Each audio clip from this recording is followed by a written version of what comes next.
जे। NMJ का full form क्या हो गया? न्यूरो मस्कुलर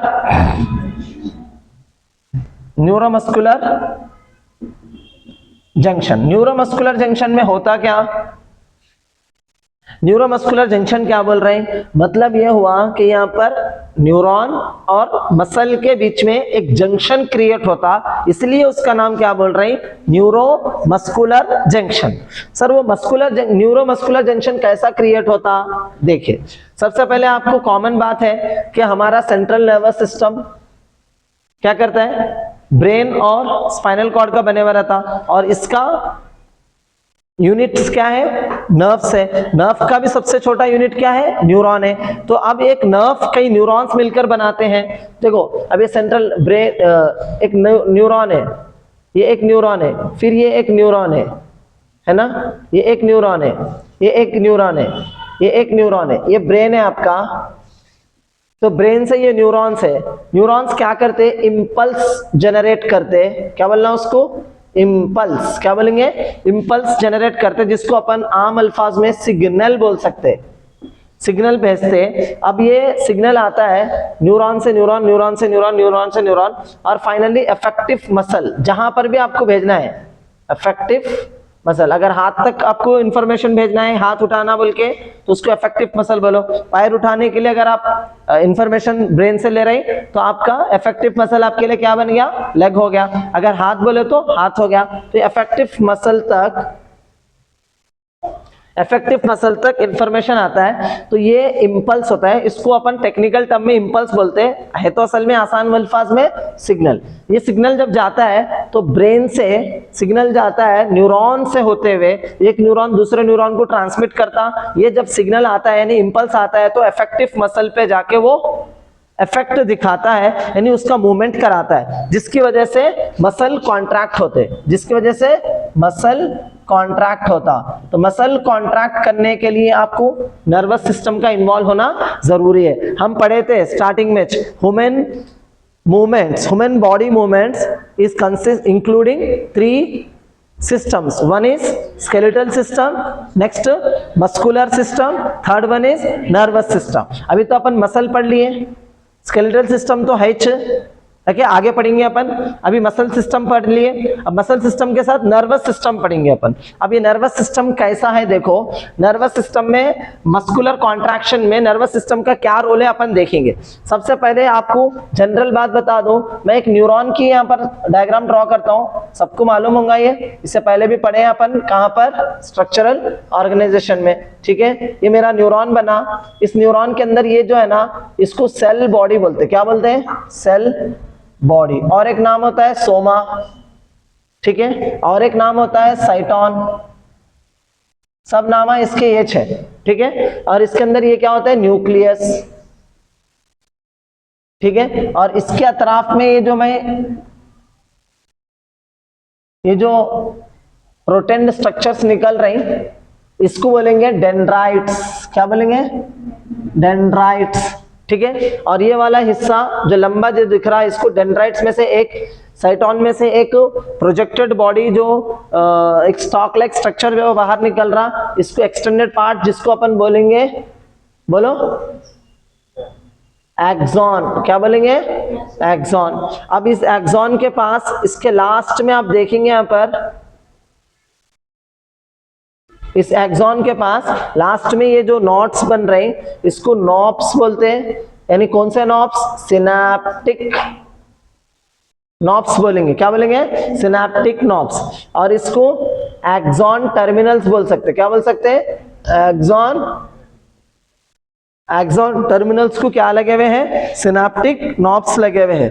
क्या लगे हुए हैं? सिनैप्टिक नॉब्स, ठीक है। ये एक्सॉन टर्मिनल के पास क्या है? सिनैप्टिक नॉब्स, ठीक है। अब ये सिनैप्टिक नॉब जो है ना, ये बहुत बड़ा फंक्शनल यूनिट है हमारे न्यूरोमस्कुलर जंक्शन के लिए। अब ये सिनैप्टिक नॉब जो दिख रहा है यहाँ पर, इसको सिनैप्टिक नॉब भी बोल सकते हैं, सिनैप्टिक एंड बल्ब भी बोल सकते हैं। क्या बोल सकते हैं बेटे?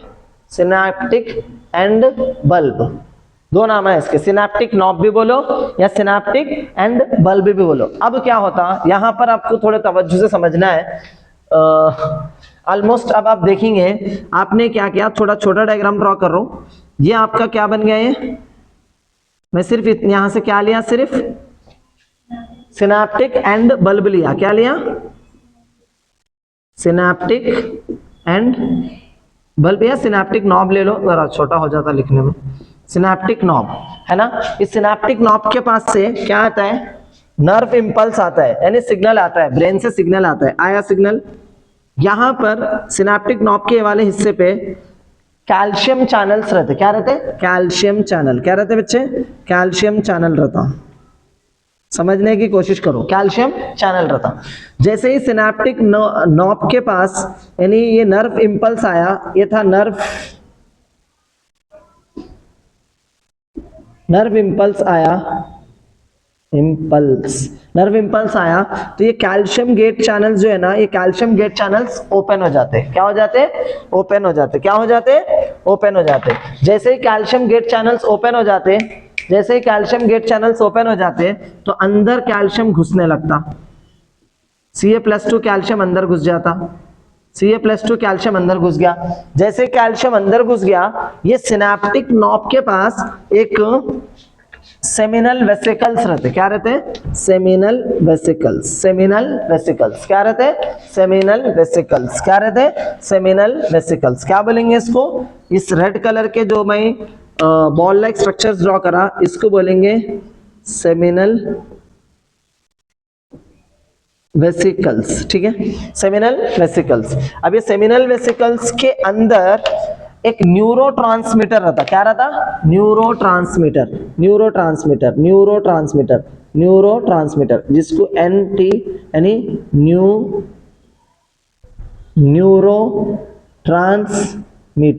न्यूरोट्रांसमीटर क्या है, यहां पर एक केमिकल होता है जिसका नाम है असीटाइल Colin.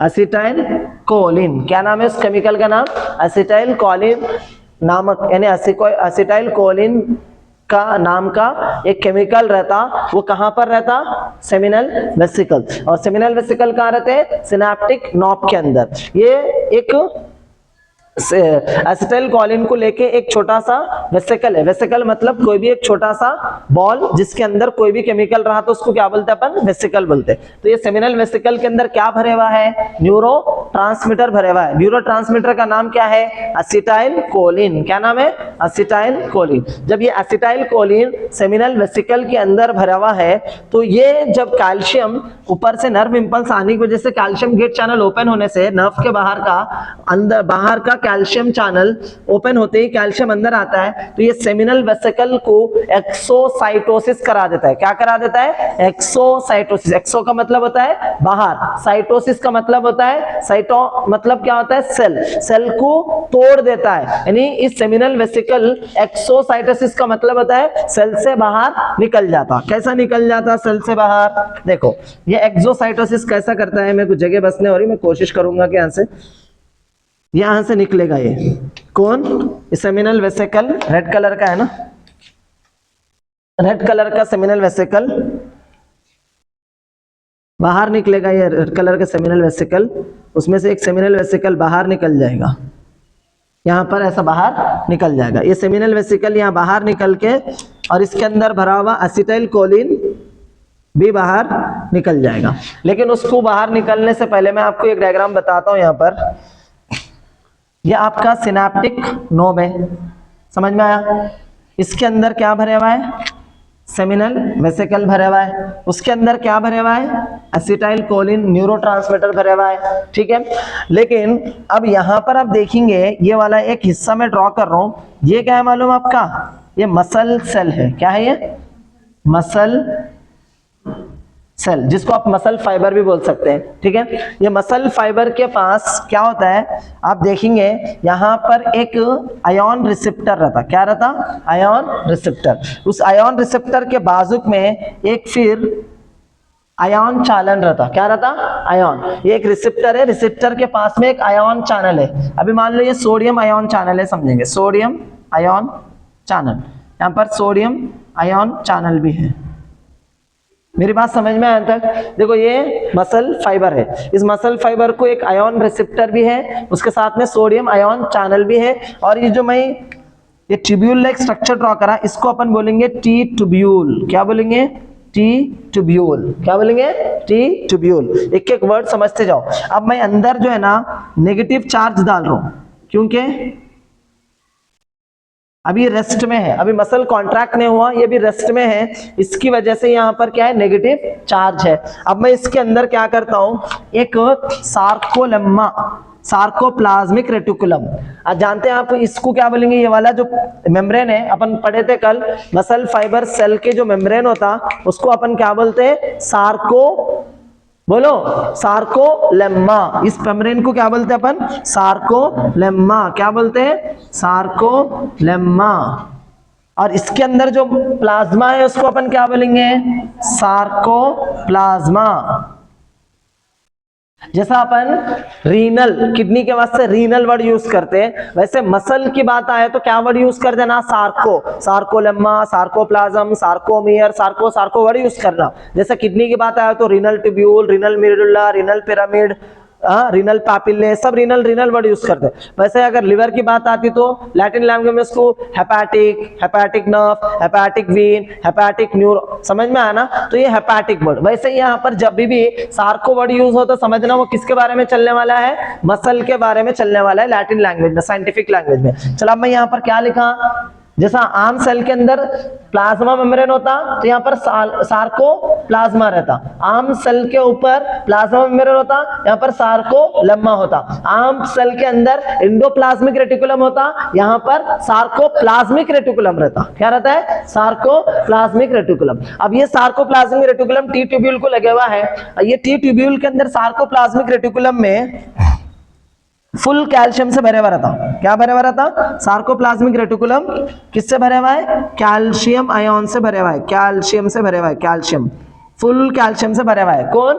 Sarcoplasmic reticulum, muscle fibre का सार्कोप्लाज्मिक रेटिकुलम। मसल एक फाइबर है, एक सेल है, उसके अंदर सेल ऑर्गेनल रहेंगे, वो सेल ऑर्गेनल टी ट्यूब्यूल के सेल ऑर्गेनल एक सार्कोप्लाज्मिक रेटिकुलम रहेगा, वो टी ट्यूब्यूल को लगे हुआ है। ये हमेशा कैल्शियम से भरे हुआ रहता। ठीक है, अब वो कैल्शियम जैसे ही यहाँ भरे हुआ है, अभी आयन चैनल, मसल का पूरा मैं डायग्राम जो बताया समझ में आया?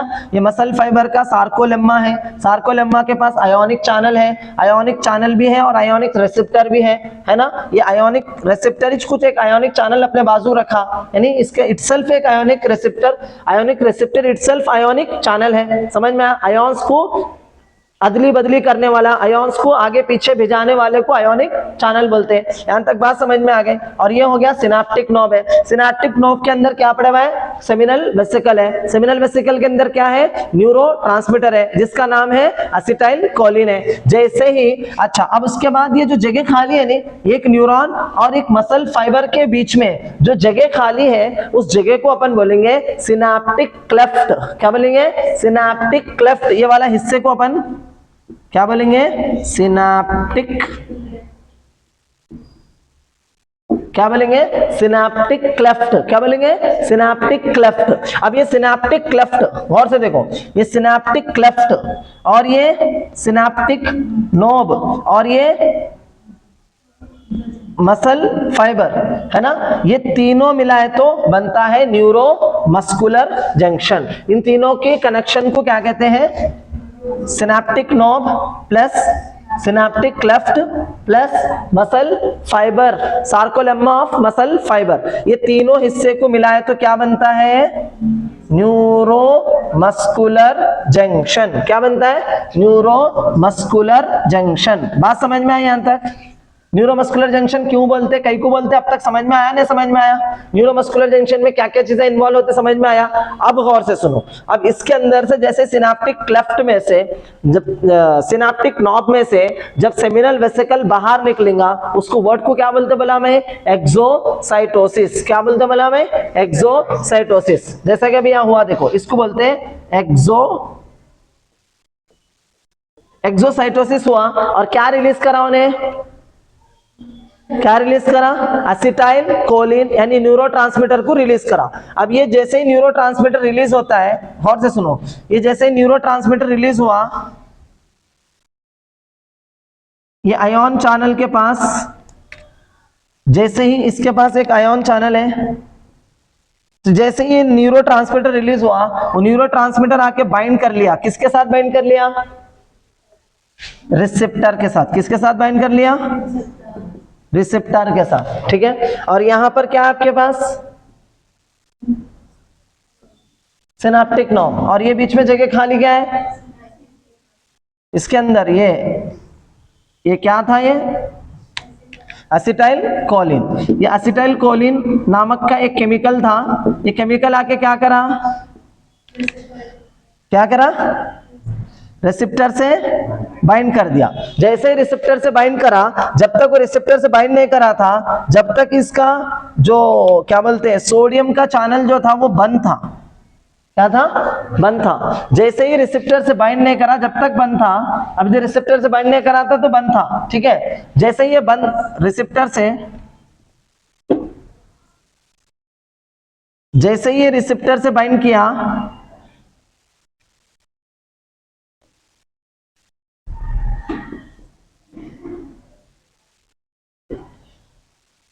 जैसे ही न्यूरोट्रांसमीटर यानी एसिटाइल कोलिन आके रिसेप्टर से बाइंड करा, तो ये सोडियम चैनल क्या हो गया?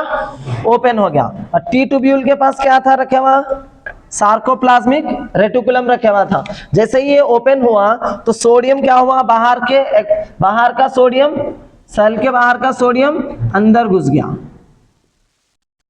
पूरा सोडियम चैनल ओपन होते ही अंदर पूरा पॉजिटिव हो गया। अब ये पूरा सेल मेम्ब्रेन का जो पोटेंशियल है, अब क्या हो गया? ने डीपोलराइजेशन। मतलब क्या हुआ? नेगेटिव से पॉजिटिव हो गया, नेगेटिव से पॉजिटिव हो गया। अब जैसे डीपोलराइजेशन हुआ, इसके अंदर भरा हुआ कैल्शियम, इसके अंदर भरा हुआ,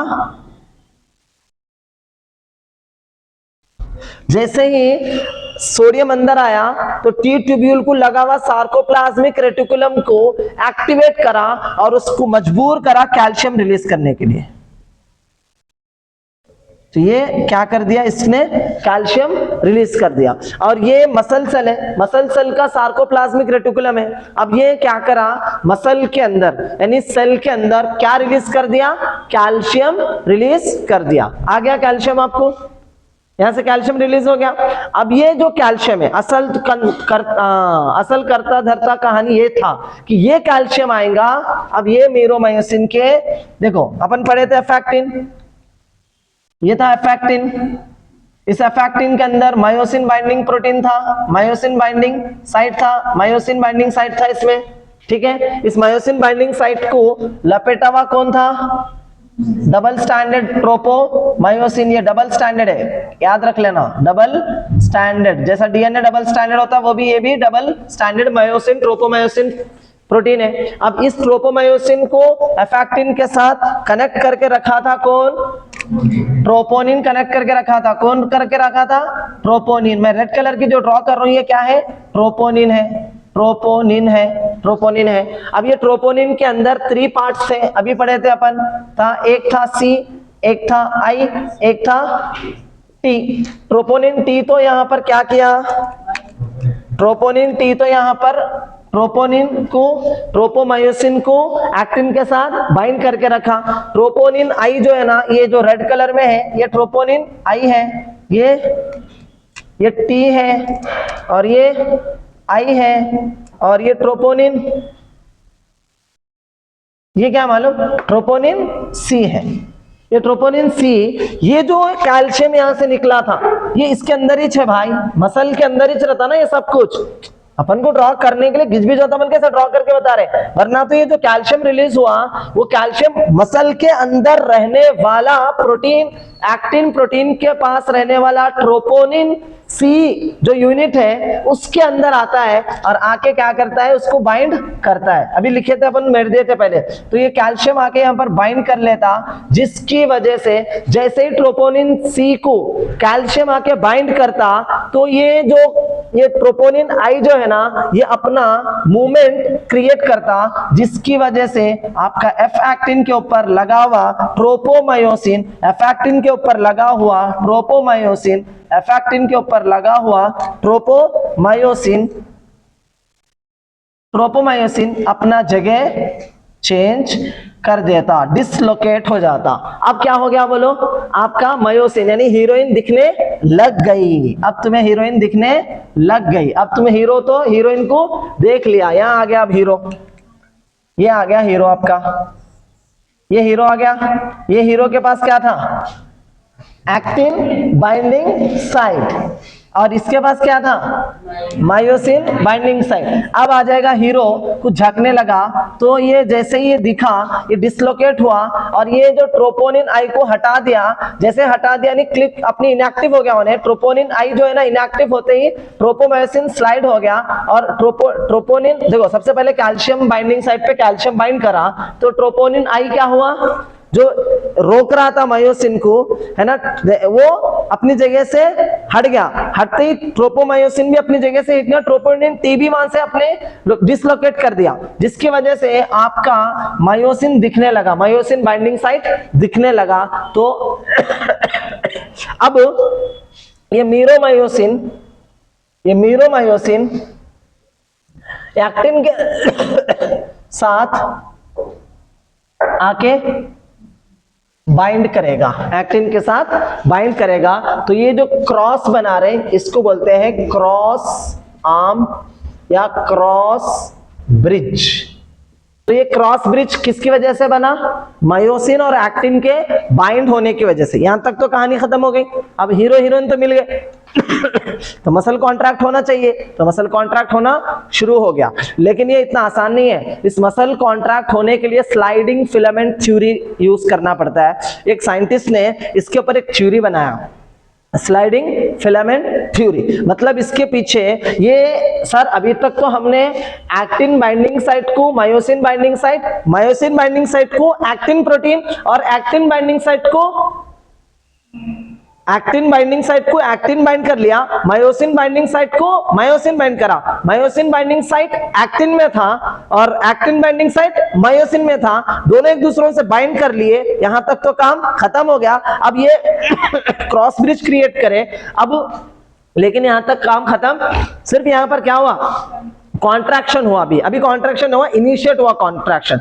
अब इसको पूरी तरीके से एप्लीकेबल करने के लिए अब आता है और एक, आप पढ़े थे आप लोग मायोसिन के अंदर और एक भी होता है, क्या होता है, एटीपी बाइंडिंग साइट। ये है काम में आने वाला एटीपी बाइंडिंग साइट। अब ये एटीपी बाइंडिंग साइट करता क्या, ये एटीपी बाइंडिंग साइट आपको एटीपी साइकिल चलाता है, एटीपी साइकिल चलाता है। कैसा करता है, जैसे इसको बाइंड हुआ ना, जैसे ये बाइंड हुआ एटीपी बाइंडिंग साइट के ऊपर, एटीपी आके एटीपी बाइंडिंग साइट के ऊपर जैसे ये दोनों कनेक्ट हुए, जैसे इन दोनों के बीच में क्या हुआ, बाइंडिंग हो गई। किसकी, एक्टिन और मायोसिन के बीच में बाइंडिंग हुई। फौरी सेल के अंदर एटीपी मॉलिक्यूल आके ये मायोसिन को क्या करता है, बाइंड करने आता है। जैसे वो मायोसिन को बाइंड करने आता है तो एक्टिन को अपनी हालत पे छोड़ देता। कौन, मायोसिन। मायोसिन अपने एक्टिन को छोड़ देता और एटीपी को बाइंड कर लेता। क्या करता, मायोसिन को छोड़ देता और एक्टिन को एटीपी से, मायोसिन एटीपी से बाइंड कर लेता। अरे सर ये तो आप इतना मुश्किल से, इतना समझा के, इतने कहानियां पापड़ा बेल के, इतनी मशक्कतों से, इतने जनों से जंग करके लाके आखिर हासिल करा उन्हें हीरोइन को, लेकिन अब फिर से छोड़ दिया। तो असल में इसको कौन छोड़ना है मालूम, इसको एक्चुअली उसको इसके दोस्त आए, इसके मायोसिन के दोस्त आए। कौन, एटीपी। वो बोलता है कि भाई शादी तो होने वाली है ना, टेंशन के इधर आओ बोल के उसको हल्लू लेके जाके ये चढ़ा दिए, उसको फुल चढ़ाने हैं। असल में तू दुल्हन को ऐसा देखना, ऐसा देखना, इतनी मुश्किल से लेके आया ऐसे तू, ये वो बोल के चढ़ाने के वास्ते उसके दोस्त यानी एटीपी क्या करे, दूल्हे को बाजुक लेके चले गए, लेके जाके खूब चढ़ा दिए दिमाग पे। तो चढ़ा देने का मतलब क्या है, एटीपी ने अपना एनर्जी यहां पर डालेगा और ये एटीपी कन्वर्ट होगा किसमें, बोलो किसमें कन्वर्ट होगा, एडीपी प्लस इनऑर्गेनिक फॉस्फेट। किसमें कन्वर्ट होगा, एडीपी प्लस इनऑर्गेनिक। जब ये एटीपी एटीपेज एंजाइम से रिएक्ट होने के बाद एडीपी प्लस इनऑर्गेनिक फॉस्फेट बनाएगा, तो उस वक्त इस मायोसिन बाइंडिंग साइट का मुंडा इतना फुल जाएगा, मतलब इसमें फुल एनर्जी स्टोर हो जाती। भर दिया ना दूल्हे को, दूल्हे के दोस्ता फुल चढ़ा दिए, अरे तू ये वो बोलते ऐसा फुल गया उन्हें। इसका सर में इतना खासा क्या चढ़ गया, एनर्जी चढ़ गया। सर से सर मायोसिन का सर किससे भरा हुआ है, एनर्जी से भरा हुआ है। और इनऑर्गेनिक फॉस्फेट बाहर निकल जाता है। ये एडीपी जो एनर्जी स्टोर करके रखा, वो एनर्जी को फिर वापस एक्टिन बाइंडिंग साइट के साथ फिर बाइंड करने आता, अब आता फिर से वापस आ गया दूल्हा दुल्हन के पास। लेकिन अब जो आया ना, कैसा आया, सॉरी, बहुत ज्यादा एनर्जेटिक बन के आया। कैसा आया, बहुत ज्यादा एनर्जेटिक बन के आया। अब ये जो एनर्जेटिक बन के आया, वो एनर्जी को लेके, सुनो बेटे, ये एफेक्टिन है और मीरोमाइसिन है।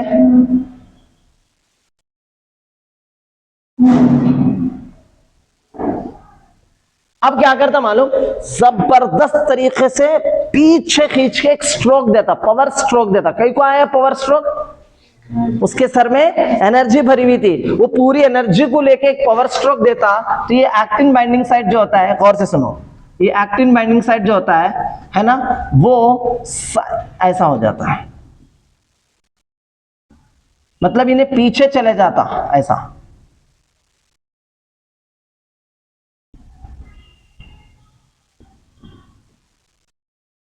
मतलब यहां की चीज यहां पीछे चले गई। पावरफुल स्ट्रोक हुआ, फिर ये पावरफुल स्ट्रोक हुआ, फिर थोड़ी देर के बाद फिर पावरफुल स्ट्रोक। जैसे पावर का स्ट्रोक दे दिया, फिर वापस अपनी हालत पे, इसको छोड़ के फिर इसको लगता, फिर वो अपनी हालत पे। मतलब ये साइकिल चलते रहता, ऐसा साइकिल चलते रहता। आपका मसल कॉन्ट्रैक्ट भी होते रहता और रिलैक्स भी होते रहता। अब जो हुआ, ये मसल कॉन्ट्रैक्शन सिर्फ एक प्रोटीन मॉलिक्यूल के बीच में क्या होता अपन पढ़े।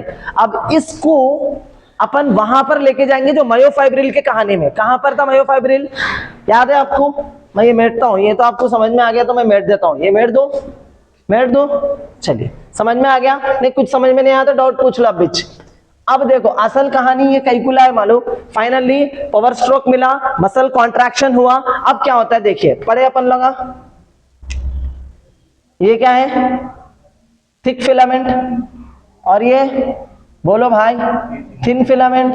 बोलना मेरे साथ, आई बैंड हो गया, फिर ये हो गया, अरे sorry, thick filament, blue colour का थिक फिलामेंट है, फिर थिक फिलामेंट, फिर थिन फिलामेंट, फिर थिक फिलामेंट, फिर थिन, अरे सॉरी, फिर थिन फिलामेंट। ये कर दिया। अब सुनो गौर से, ये थिक फिलामेंट थिन फिलामेंट तो अपन जानते हैं कि इसके हेड्स पॉपअप होते हैं।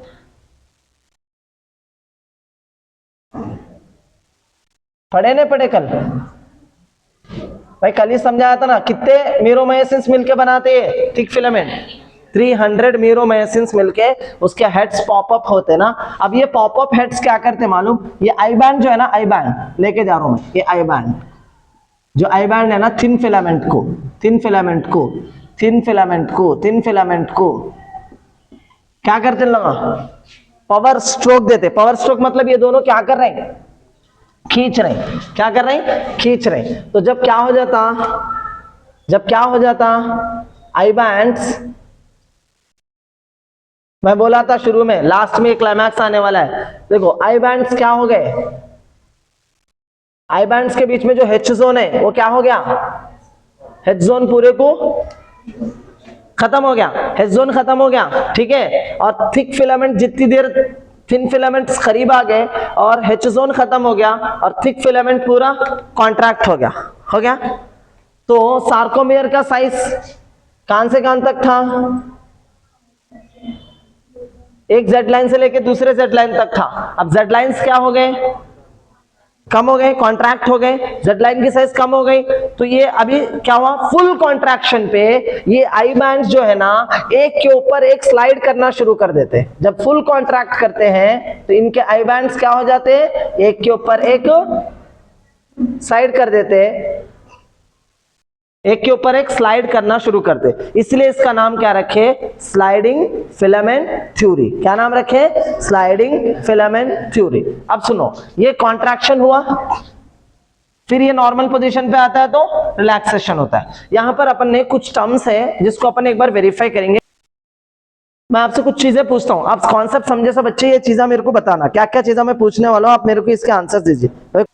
As ATP binds to myosin head it gets separated from actin. जैसे एक्टिन मायोसिन एटीपी से बाइंड करता है, एटीपी से बाइंड करता है तो मायोसिन का हेड क्या होता, सेपरेट हो जाता, किससे, एक्टिन से। Myosin head is ATPase and it hydrolyses ATP. Hydrolysis मतलब टूटना, ठीक है। एटीपी को हाइड्रोलाइज करता मतलब एटीपी को तोड़ देता, तोड़ देके किस में कन्वर्ट कर देता, एडीपी प्लस इनऑर्गेनिक फॉस्फेट में कन्वर्ट कर देता। And large amount of energy is released which fills inside the head. किसके हेड में, वेरी गुड, मायोसिन के हेड में। अभी मायोसिन क्या करा, inorganic phosphate comes out and myosin head binds to actin again at a new place.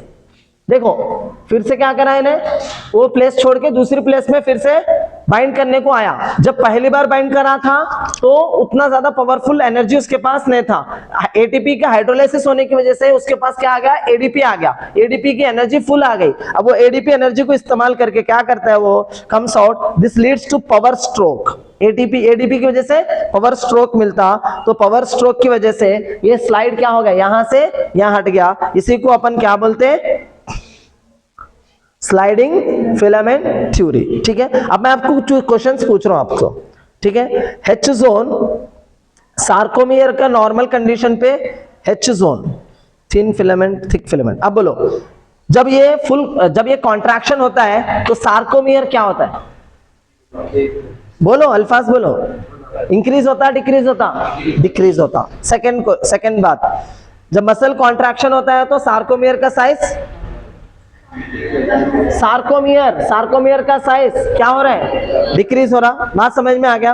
And A band अपना size change करता है या नहीं करता है, चेंज नहीं करता। तो कॉन्सेप्ट समझो, A band do not change its position. A band अपना कोई चेंज पोजीशन को, देखो कहीं तो भी ए बैंड को मैं छोटा नहीं करा, जितना है उतना ही है, खाली कौन छोटा हो रहा है, यहाँ पर सार्कोमियर छोटा हो रहा, लेकिन कौन आई बैंड से कॉन्ट्रैक्ट हो रही है। ए बैंड अपना साइज चेंज नहीं करता। आई बैंड साइज क्या होता, आई बैंड का साइज बोलो भाई, जोर से बोलो, डिक्रीज होता। ए बैंड का साइज डू नॉट चेंज, मगर आई बैंड का साइज डिक्रीज होता है। और H जोन डिक्रीज भी होता है और फुल कॉन्ट्रैक्शन पे, बोलो भाई, फर्स्ट डिक्रीज होता, फुल कॉन्ट्रैक्शन पे डिसअपियर हो जाता। समझ रहे मेरी बात, हाँ। तो it disappears on full contraction. I band further decreases on full contraction. I band और डिक्रीज हो सकता है और फुल कॉन्ट्रैक्शन हुआ तो हुआ यहां पर। और इवन क्या होता है, स्लाइडिंग फिलामेंट थ्योरी, हसले,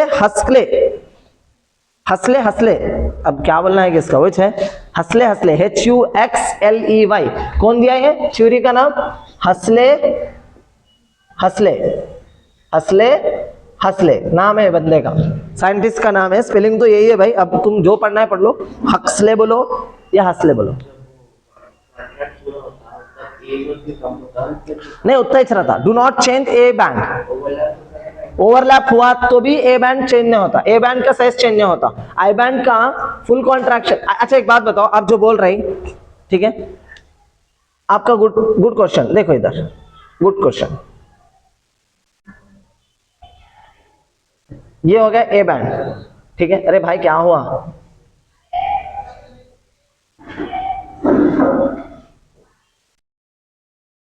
ये आई बैंड है, ए बैंड है, कॉन्ट्रैक्शन स्टार्ट हुआ तो आई बैंड क्या हुआ, यहां से हटके थोड़ा करीब आया, ये वाला भी करीब आया, लेकिन ए बैंड तो अपना साइज उतना ही रखा, ठीक है। मैं और कॉन्ट्रैक्ट कर रहा हूं,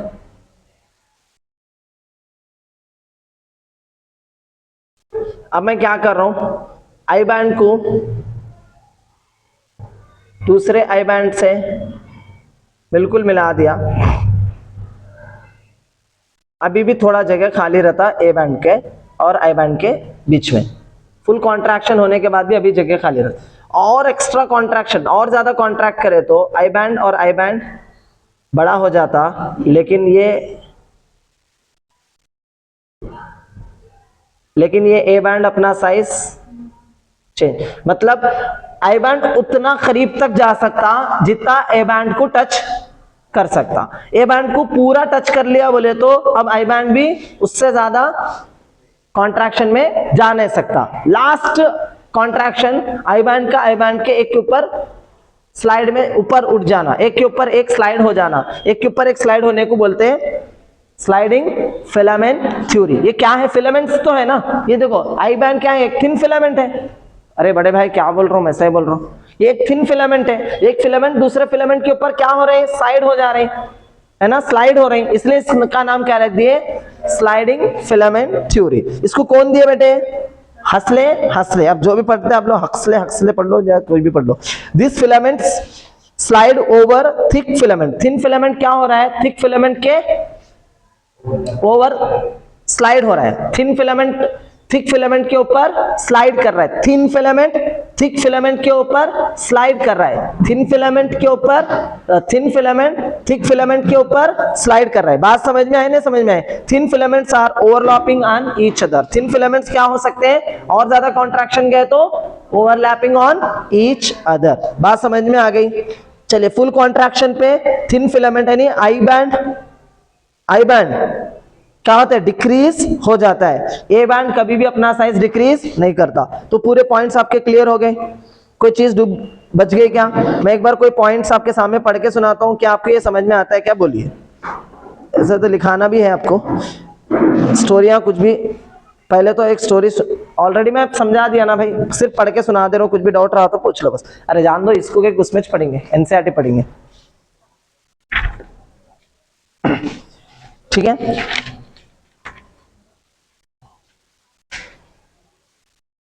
लास्ट एक टॉपिक है बेटे, वो अपन कल पढ़ेंगे, ठीक है।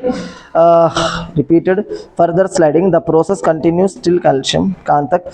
Muscle contains red coloured oxygen stored. ये मसल्स, टाइप्स ऑफ मसल्स को छोड़ के अपन बाकी के पूरी चीजें पढ़ लिए। टाइप्स ऑफ मसल्स को रहने दो, टाइप्स ऑफ मसल्स को छोड़ के बाकी का पूरा मैं पढ़ा दिया। एक बार निकालो मैकेनिज्म ऑफ मसल कॉन्ट्रैक्शन या फिर स्ट्रक्चर ऑफ कॉन्ट्रैक्टाइल प्रोटीन। पढ़ो यहां से, कहां से पढ़ूं? बोलो कहां से पढ़ूं? मसल से पढ़ूं? मसल से स्टार्ट करूं? मसल से पढ़ो, मसल से स्टार्ट करो। देखो, you have studied in chapter 8 that the cilia and flagella are the outgrowths of the cell membrane. ये सेल मेम्ब्रेन के आउटग्रोथ को अपन क्या बोलते हैं? सीलिया या फ्लैजेला बोलते हैं। Flagellar movement helps in the swimming of spermatozoa, ये पढ़ लिया अपन। Maintenance of water current in the canal system of sponges and in locomotion of protozoans like Euglena. Muscle is a specialised tissue of mesodermal origin. Muscle कहां से? Mesodermal पढ़े थे अपन लोग, याद है स्ट्रक्चरल ऑर्गेनाइजेशन में? Ectoderm, endoderm, mesoderm. एक्टोडर्म से क्या निकलता है? गट। एक्टोडर्म से गट, है ना। एंडोडर्म से गट निकलता। बोलो। मैं जो बोला वो उसमें बदल डालो, कॉन्सेप्ट को याद रखो, रटना है ना, याद रखना बेटे। एक्टो, देखो मैं इसलिए बोलता हूं समझ के पढ़ना। एक्टो, मैं कंफ्यूज करा, आप कंफ्यूज हो गए, बोल दिए एंडो बोल। अब अच्छा जान दो आपका फाइनल आंसर क्या है, फिर उसके बाद मैं बोलता सही क्या। गट किससे बनता है? एंडोडर्म से। एक्टोडर्म से हाँ नर्व टिश्यूज बनते हैं, समझ में आया ना। और मेसोडर्म से क्या बनता? सीलम बनता सबसे पहली बात तो, है ना। और मसल्स भी बनते, समझ में आया ना। सीलम भी बनता है, सीलम हमारा जो सीलम है, सीलम मतलब स्पेस, है ना। किससे बने हुआ है? मेसोडर्म से। चलिए मेसोडर्मल ओरिजिन है। चलो फाइनली यहाँ पर आओ, कैसा याद रखना मालूम? एक्टो, नर्व्स क्या रहते मालूम? ऊपर ऊपर रहते, तो इसको बोलना एक्टोडर्म। गट क्या मालूम? सबसे अंदर रहता, उसको याद रखना एंडोडर्म। और बीच में जितने भी चीजें हैं ये सब क्या है? बीच में है ना। देखो अंतड़ी बीच में है अंदर, इसके ऊपर यहाँ किडनी या हार्ट या लंग्स, ये सब है ये बीच में। तो क्या बोलना चाह रहा हूं? बोले तो मीजोडर्म से पूरे मसल्स, स्पेस, सीलम सब बनता है। एक्टोडर्म से नर्व्स बनते हैं, एंडोडर्म से गट बनता है। चलिए याद रखना, ऐसा कॉन्सेप्ट को दिमाग में बिठा लेना। Muscle is specialised tissue of mesodermal origin. About 40 to 50% of the body weight of human body is contributed by muscles. हमारा मसल्स ही तो है हमारे बॉडी के अंदर 40 to 50% वेट बेयर करता है, ठीक है। They have special proteins like excitability, contractibility, extensibility and elasticity. इसके पास इतने सारे प्रॉपर्टीज हैं। क्या क्या है बोल रहे हैं? एक्साइटेबिलिटी मतलब एक्साइट हो सकता है, जैसा अभी एक्साइट हुआ था, ठीक है। कॉन्ट्रैक्टिबिलिटी अभी कॉन्ट्रैक्ट कराए थे अपन। एक्सटेंसिबिलिटी मतलब थोड़ा खिंचाव, खींचने की क्षमता है। इलास्टिसिटी थोड़ा रबर टाइप उसके अंदर नेचर है। देखो ये देखो। अच्छा बोलो, कंपाउंड एपिथेलियम के अंदर इलास्टिसिटी होता है क्या स्किन के अंदर? नहीं होता, याद रखना। अरे सर स्किन खींचा जा रहा ना सर, बोले तो ये स्किन नहीं खींचा जा रहा, तुम्हारा जो क्या बोलते हैं कनेक्टिव टिश्यू के जो फ्लूइड की वजह से तुम्हारा जो स्पेस प्रोवाइड हो रहा वो उसकी वजह से आप स्किन खींचे जा रहे हैं। अगर स्किन खींचे जाता तो ये देखो ऐसा खींच के देखो, स्किन बड़ा होता क्या देख लो। ऐसा कभी भी स्किन बड़ा नहीं होता। ऐसा हो रहा था, ये स्किन बड़ा नहीं हो रहा, ये तो फ्लूइड कनेक्टिव टिश्यू की वजह से, स्पेस की वजह से आप उठा सक रहे हैं। समझ रहे मेरी बात? ऐसा करके देख लो, कभी स्किन बड़ा होता नहीं, स्किन के अंदर फ्लेक्सिबिलिटी नहीं है, याद रख लो, ठीक है। चलिए चलिए muscle have been classified using different criteria, namely location, appearance and nature of the regulation of their activities. Based on their location, 3 types of muscles are identified: skeletal, visceral and cardiac. visceral को smooth muscle बोलते हैं बेटे, visceral को smooth muscle, जो visceral organs को बनाते हैं उनको स्मूथ मसल्स बोलते हैं। cardiac muscles हार्ट को बनाते हैं, और skeletal muscles किसको बनाते हैं? स्केलेटल सिस्टम को बनाते हैं, ठीक है। उसके बाद skeletal muscles are closely associated with the skeletal components of the body. They have a striped appearance under the microscope and hence are called striated muscle. समझ में आ रहा है? एंड बुक देखो समझ में आ रहा तो समझ में आ रहा बोलो, नहीं आ रहा तो नहीं आ रहा बोलो।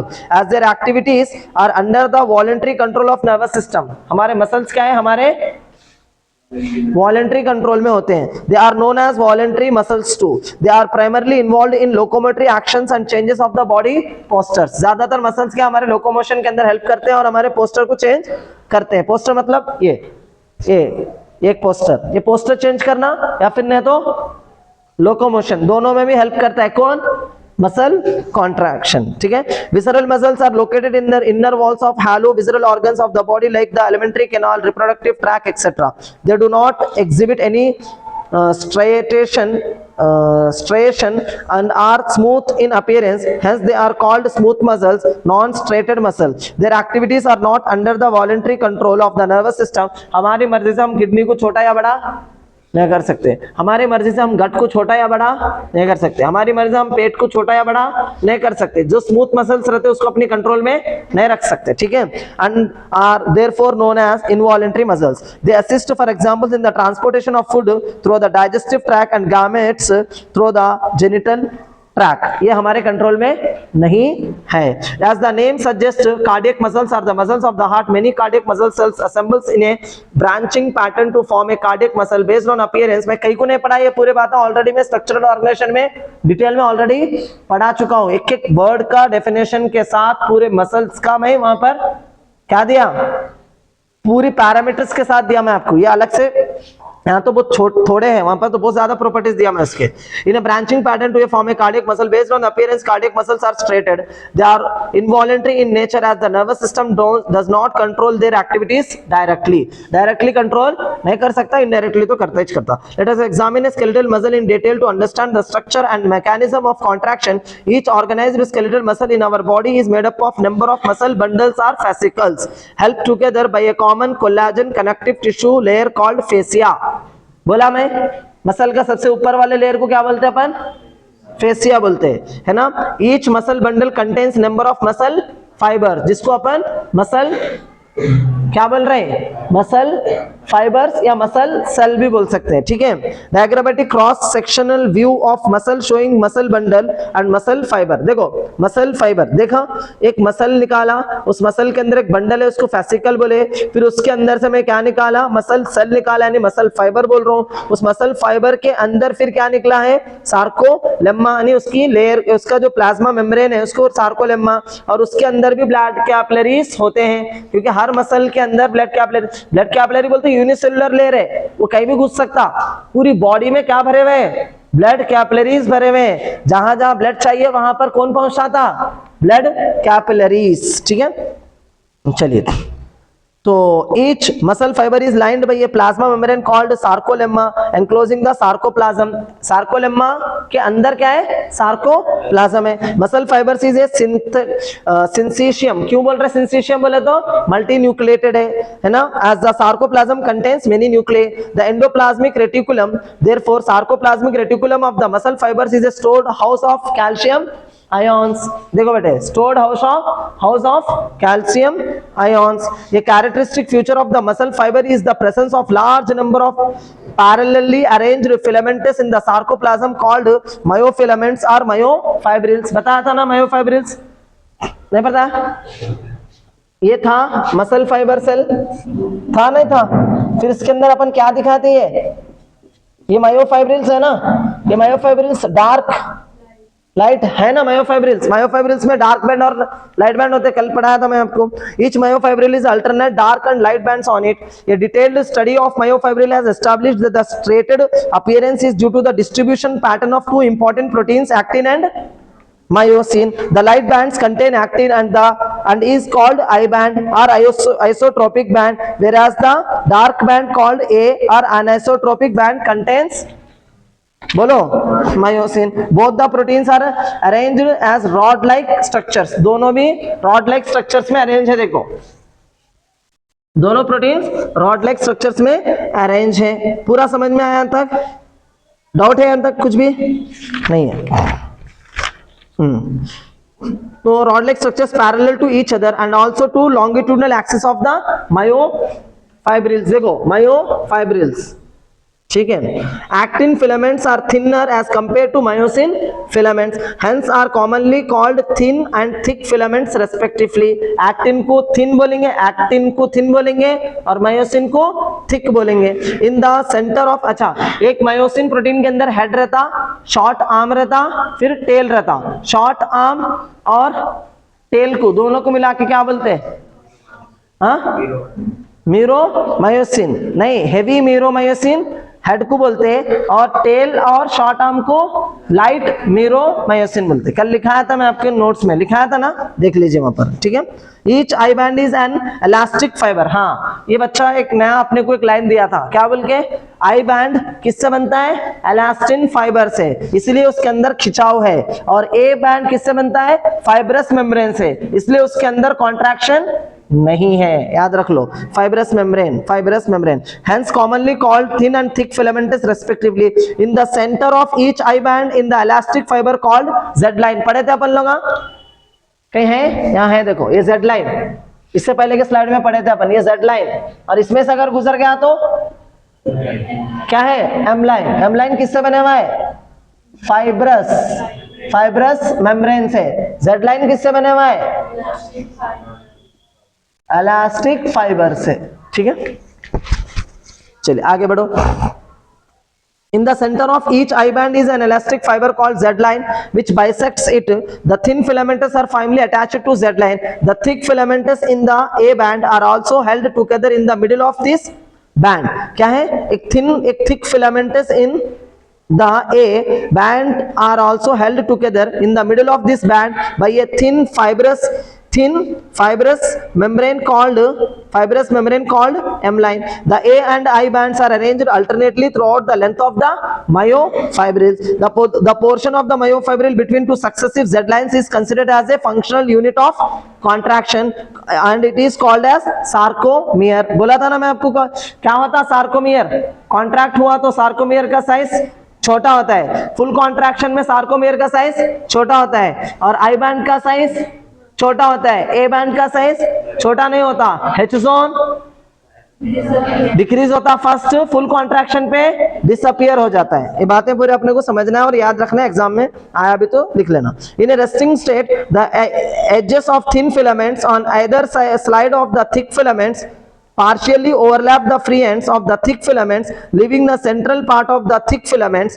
This central part of thick filaments not overlapped by thin filaments is called the H zone. जहां पर ये दोनों एक दूसरों से ओवरलैप नहीं करते उस जोन को अपन क्या बोलेंगे, H zone। ये कब ये रिलैक्सेशन टाइम पे